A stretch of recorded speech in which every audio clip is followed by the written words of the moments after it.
Des hôpitaux en difficulté, et particulièrement en psychiatrie, les exemples sont nombreux en ce moment et partout en France.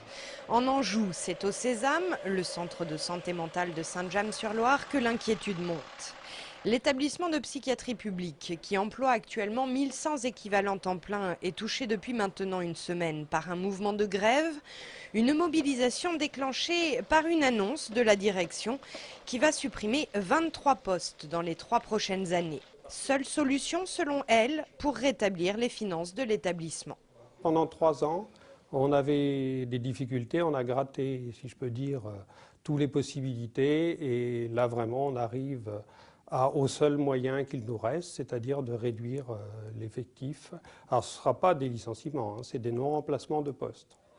Pour alimenter encore un peu plus l'inquiétude des syndicats, cette réduction des effectifs devrait s'accompagner d'une réorganisation des services de l'établissement. Et nous, on dit on ne peut pas créer de nouvelles structures avec du personnel en moins. Et il faut quand même savoir que depuis 15 ans, c'est 130 postes qui ont disparu sur le Sésame et 60% d'augmentation du nombre de patients suivis. Il y a du fric pour les banquiers, il n'y en a pas pour la santé.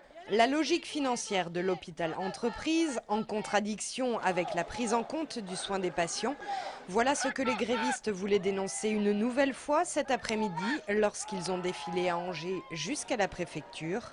Pour l'instant, au Sésame, la grève est reconduite.